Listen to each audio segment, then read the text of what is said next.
How to foster dogs for eventual dog adoption.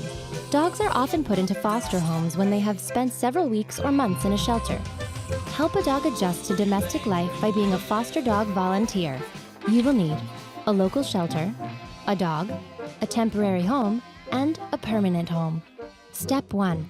Check with your local shelter to find out the requirements for fostering a dog. You may be asked, for example, to undergo volunteer orientation. Step 2. Be prepared to give the dog a temporary home. The dog may need a foster home for a weekend or for a few months. Step 3.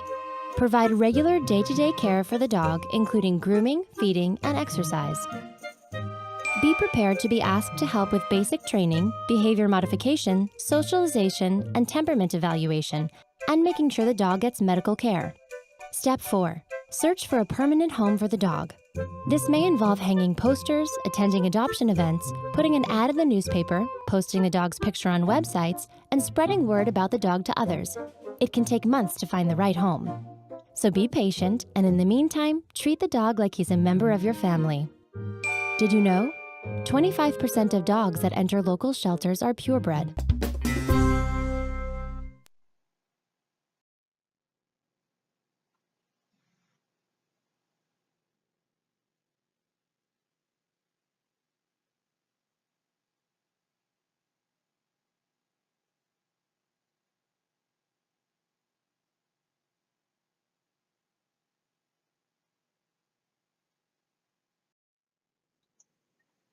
Thank you for your interest in becoming a volunteer for the Red Desert Humane Society. Some of the qualifications and expectations that we have are that you'll provide a safe and stable environment for all foster animals. You need to be 21 years of age or older. The entire family needs to be on board with getting the foster animal. We need you to have the facilities and willingness to isolate your foster animal from your animals if that becomes necessary. And you would need to have all current vaccinations for your pets in your household. We will ask for proof of that vaccination record. We need a securely fenced yard to foster dogs if that is appropriate. You'll work with the shelter manager to determine that. You need to understand that Red Desert Humane Society is not responsible for any damage, injury, or illness to animals or humans that are caused by an foster animal in your care. You agree to keep your fostered cats indoors at all times, and then you'll just feed, groom, socialize, train, and possibly medicate an animal during its stay in your foster home as you would your own animal. You consent to bring the animal back to Red Desert Humane Society for any vet appointments or any problems. Foster parents won't be reimbursed if they take their animal to their own vet. And also you agree to bring the foster animals back to the Humane Society to meet prospective adoptive parents. A few more qualifications that we're looking for is we do ask that you attend a foster orientation, which is what you're doing now. These trainings are free, and attending a session doesn't obligate you to take a foster animal. We do ask that you review this orientation if you haven't fostered an animal in 6 months or more. Then you'll need to complete the Red Desert Humane Society foster application and get approved by the staff. You'll submit to a home visit to make sure that your home is safe and your yard is safe for your animal. Your foster parent can elect to adopt the foster animal after you have them for a while if you fall in love by completing an adoption application and then meeting the adoption requirements. We will be asking for progress reports on the foster animals at various times to make sure that all is well. And then you agree to keep the animal's diet consistent. For instance, if the animal requires a grain-free or sensitive stomach diet, we ask that you keep him or her on that type of diet. And lastly, Red Desert Humane Society does retain the legal custody and guardianship and control of all animals that are in foster care. Foster animals are not to be given away or kept. Any adoption of an animal in foster care must go through the Red Desert Humane Society adoption procedure. The shelter staff will make all final decisions regarding animal placement. Foster animals will be returned upon request back to the Red Desert Humane Society at any time. Thanks so much for your interest.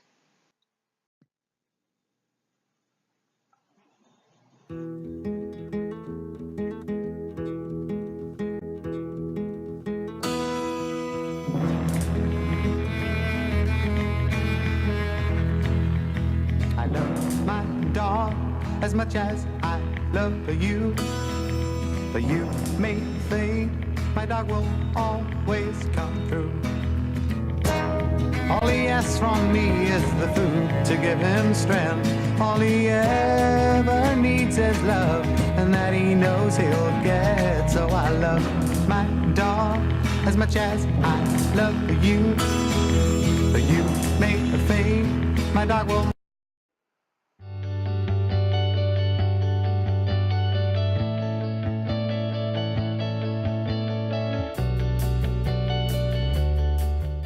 So you decided to foster kittens. That's great! Kittens are cute, fluffy, and they need your help. Opening your home and your heart to kittens is a fun and life-changing experience. This video will give you all the basic information you need to start saving kittens' lives, and do it confidently and successfully.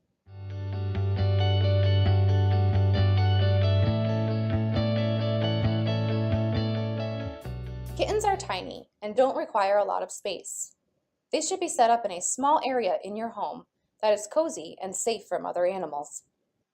Your kitten setup should include all of the essentials: a warm, cozy bed, food and water bowls, shallow litter box, toys, and a scratcher. A spare room, large dog crate, and covered playpen are all great options. When you're setting up your kitten room, don't forget to make it comfy for you too. You are likely to spend more time with the kittens if the room is comfortable and inviting.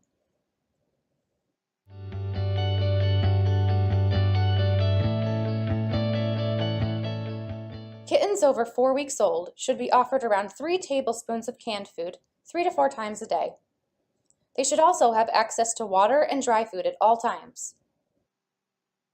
In the shelter, we feed Purina Kitten Chow and Royal Canin Baby Cat Kibble, as well as a variety of different canned food brands. When kittens are learning how to eat solid food, they may need some help learning how to eat on their own. Hand feeding and syringe feeding ensures that the kittens are getting all the nutrition they need and is a regular part of fostering.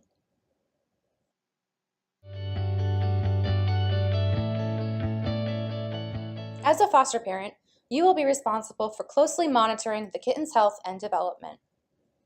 As part of your daily routine, you will be weighing each kitten and doing a brief exam to make sure they are healthy and gaining weight. Each kitten will have their own progress report, where you will record their weight and any signs of illness.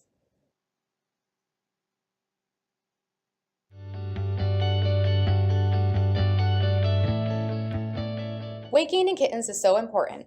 It's the easiest way to tell if a kitten is happy and healthy.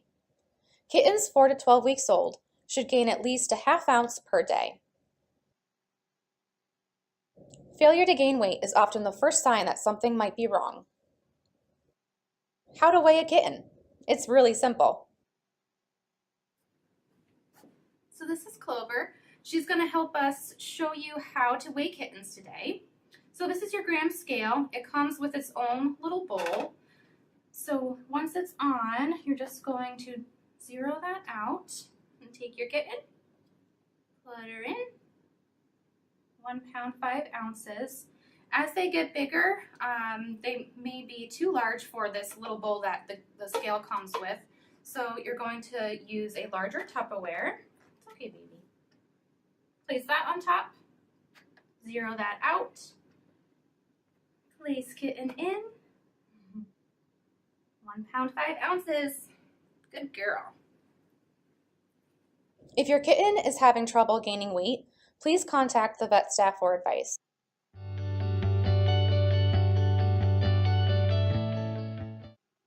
Once you've weighed the kitten, it's time for a quick checkup to look for signs of illness. You can follow along using the daily checkup document found on the Foster Resources page. Let's do a kitten checkup together. So this is Twig. He's going to help us do a kitten exam today. His once daily kitten checkup. Check the kitten's eyes for any signs of discharge, crusting, or swelling. Check the kitten's nose for any signs of discharge. Gently open the kitten's mouth to check for any ulcers on the tongue. Ulcers look like red spots or blisters on the tongue and require treatment right away. Next, check the kitten's hydration. You can do this by feeling his gums and gently picking up the skin on his back. If the kitten's gums feel dry or tacky, he is dehydrated. If his skin is slow to snap back, the kitten is dehydrated. The kitten in this video is a little bit dehydrated.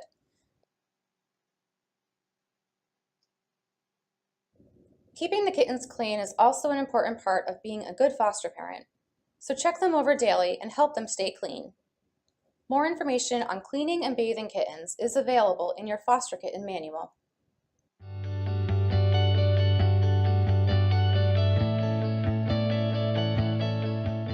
Help your foster kittens grow up to be confident, well-adjusted, and friendly cats by providing tons of socialization. Mental health is just as important as physical health. Introduce them to a variety of different toys for both solo and interactive play. Enlist the entire family and take turns in the kitten room. Introduce them to appropriate scratching areas and help them learn how to use them. You can do this by waving a toy above them, like this, or by just putting them right on the post like this.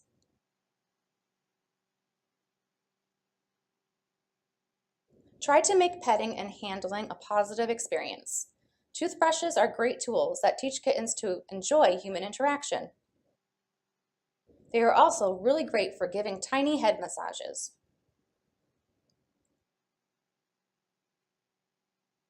Food is also a great tool for socializing kittens.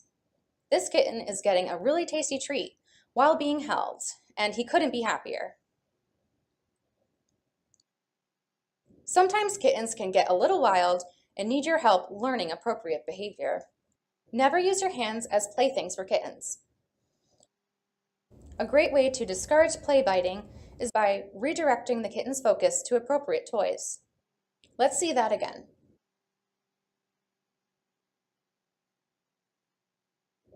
Good job, little kitten. Another part of socialization is introducing your foster kittens to new people. Have them meet women, men, and children. Throw weekly kitten parties. Each week is a milestone and should be celebrated. Invite your family and friends over and make it fun. Playing with kittens is important, but don't forget to pick them up. Pet them and pick them up often. Hey, do you want to see your buddy? Hey! Yeah. Your buddy. Who's that? That's your pal. At times, you might be fostering under-socialized kittens. Our Foster Resources page has links to some great info on working with shy kittens. Any behavior concerns, such as fear, rough play, or litter box training, should be brought to our attention. We can give you advice on how to correct some of these behaviors.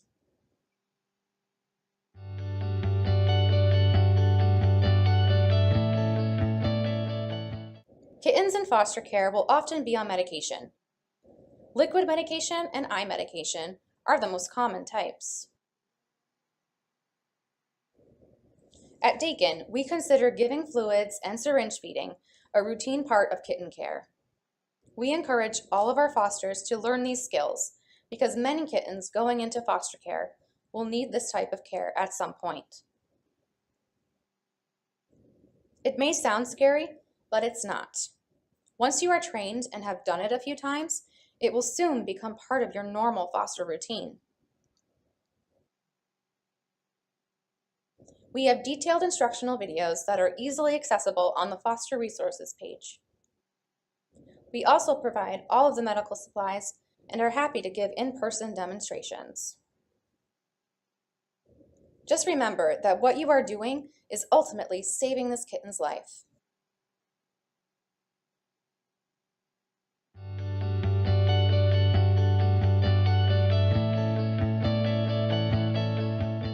Once your kittens have reached 2 pounds and are healthy, they are ready to be spayed or neutered, then adopted.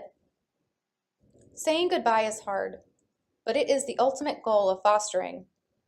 Of course, you have grown attached and just love them to pieces, but it is time for them to find their forever home. Helping kittens reach adoption age is just another reason to celebrate.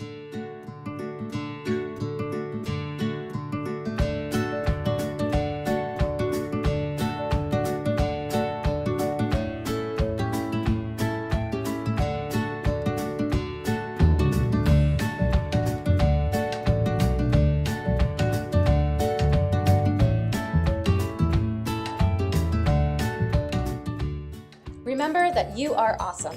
Saving lives is so much fun, and we couldn't do it without you. Thank you so much for fostering.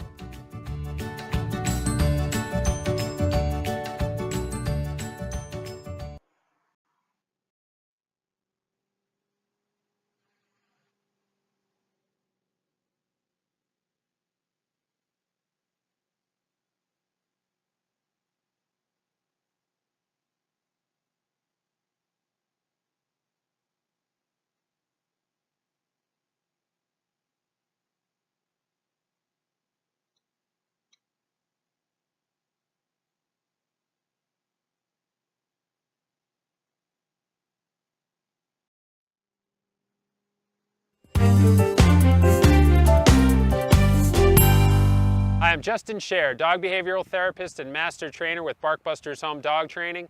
Today I'm going to talk to you about fostering new dog. So advice on fostering dogs. I think it's a really noble cause to bring a dog into your home, to foster it, to essentially take care of it until you can adopt it out to another family. It's just a great cause. It's a great thing to do.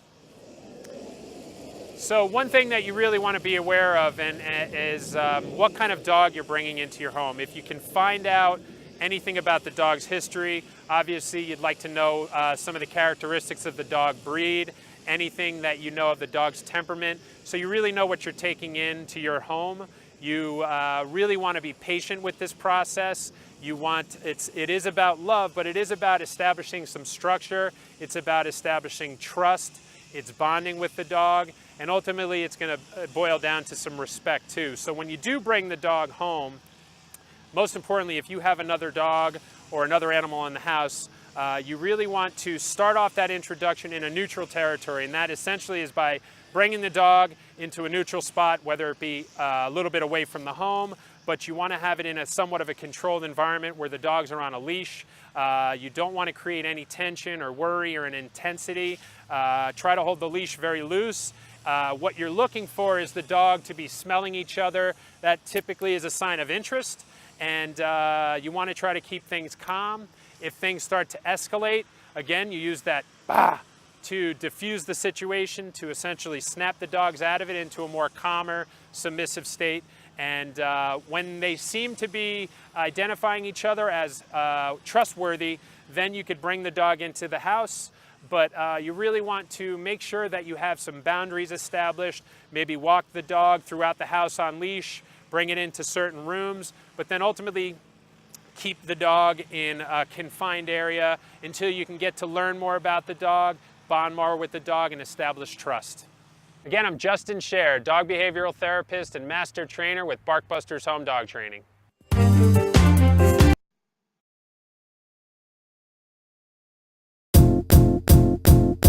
It might seem crazy what I'm about to say. Sunshine, she's here, you can take a break. I'm a hot air balloon that could go to space. With the air, like I don't care, baby, by the